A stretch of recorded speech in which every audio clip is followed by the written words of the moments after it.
এইবাৰ প্ৰথম জিঅ' টেগিংটো আমাৰ গাঁৱৰ মহিলা আত্মসহায়ক গোটসকলক যোনে পৰিচালনা কৰে জীৱিকা সখী বাইদেউসকলৰ দ্বাৰা আমি প্ৰথম জিঅ' টেগিংটো কৰাম।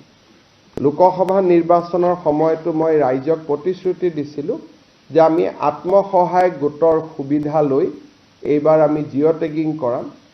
সেইকাৰণে আমি এইবাৰ নিয়ম কৰিছোঁ যে গাঁৱৰ জিঅ' টেগিং প্ৰথম ডিপাৰ্টমেণ্টৰ কৰ্মচাৰীয়ে নকৰে, আমাৰ জীৱিকা সখী বাইদেউসকলে আত্মসহায়ক গোটসকলৰ পৰা উপযুক্ত সহায় লৈ তেওঁলোকে প্ৰথম জিঅ' টেগিংটো কৰিব।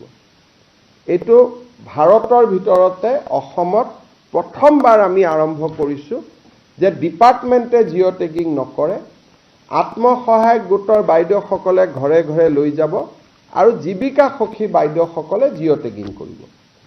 আৰু তাতো আমি নিয়ম কৰিছোঁ যে সেইখন গাঁৱৰ জীৱিকা সখী বাইদেৱে টেগিং নকৰে, ওচৰৰ গাঁওখনৰ পৰা আহিহে তেওঁ টেগিং কৰিব। দ্বিতীয়তে, ইমানখিনি কৰাৰ পিছতো বহুতে ক'ব পাৰিব যে নহয় মোৰ তথাপিতো জিঅ' টেগিং নহ'ল। এইবাৰ আমি আৰু এটা ব্যৱস্থা কৰিছোঁ সেলফ জিঅ' টেগিং, অৰ্থাৎ মোৰ ঘৰটো মই নিজে জিঅ' টেগ কৰি দিব পাৰোঁ। মোৰ ঘৰটো কেঁচা ঘৰটোৰ মই ফটোখন লৈ মই নাম এড্ৰেছ লৈ জিঅ' টেগিং কৰি দিব পাৰোঁ। তাৰমানে আমি দুটা নতুন কাম কৰিলোঁ।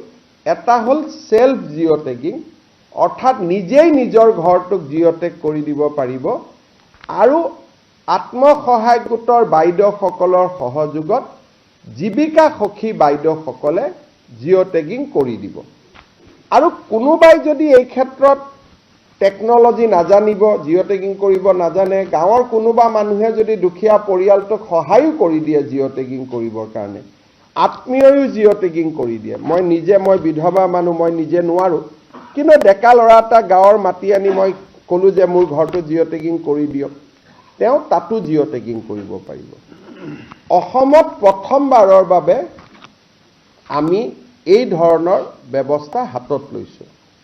যেতিয়া সকলো জিঅ' টেগিং হৈ যাব, শেষত মাত্ৰ পঞ্চায়ত ডিপাৰ্টমেণ্টৰ মানুহখিনিয়ে গৈ এটা চেকিং কৰিব যে এওঁলোকে জিঅ' টেগিং ক'ৰবাত পকা ঘৰ এটাও জিঅ' টেগিং কৰি দিয়া নাইতো।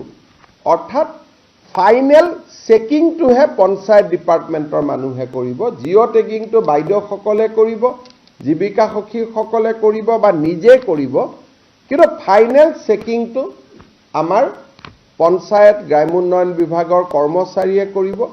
কিন্তু তাৰ পিছতো যোনে জিঅ' টেগিং নকৰক কিয় আমি আৰু এখন গাঁও সভা কৰিম।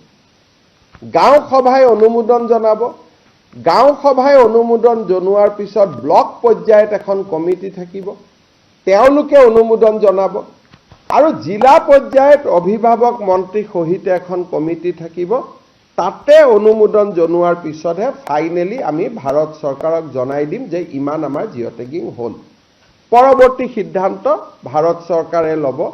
আৰু এই গোটেই ব্যৱস্থাটোৰ জৰিয়তে মই বিশ্বাস কৰোঁ যে এইবাৰ অসমৰ সকলো দুখীয়া মানুহে প্ৰধানমন্ত্ৰী আৱাস যোজনাৰ ঘৰৰ পৰিস্থিতি বা যিটো আবেদন, ইয়াক বেছিকেলি আবেদন বুলি কয়, সকলোৱে আবেদন কৰিব পাৰিব। যিহেতু সেলফ জিঅ' টেগিং আছে, কাকো টকা পইচা দিয়াৰো কথা নাই।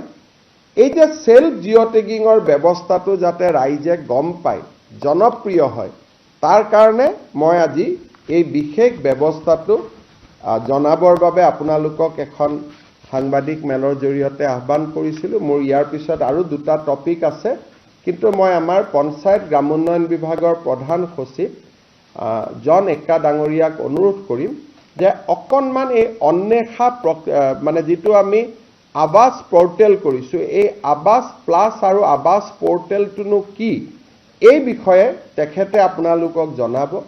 মই গাঁৱৰ ডেকা ল'ৰাসকলকো আহ্বান জনাম যে আপোনালোকেও দুখীয়া দৰিদ্ৰ মানুহক যিটো self loaded portal, self load কৰিব পাৰি, আপোনালোকে সহায় কৰি দিয়ক, সকলোৱে যাতে এটা সুবিধা পাব পাৰে। আৰু আমি চিন্তা এইকাৰণেই কৰা নাই, 30 লাখ মানুহৰ নামটো নিজে নিজে মাইনাছে হৈ যাব, তেওঁলোকে আগত ঘৰ পালেই। গতিকে এই গোটেই ব্যৱস্থাটোৰ ফলত হয়তো 5 লাখৰ জেগাত 7 লাখ জিঅ' টেগিং হ'ব। সেইটোত আমি একো চিন্তা কৰা নাই, প্ৰধানমন্ত্ৰী ডাঙৰীয়াক অনুৰোধ কৰি যিকেইটা ঘৰ লাগে আমি আনিম।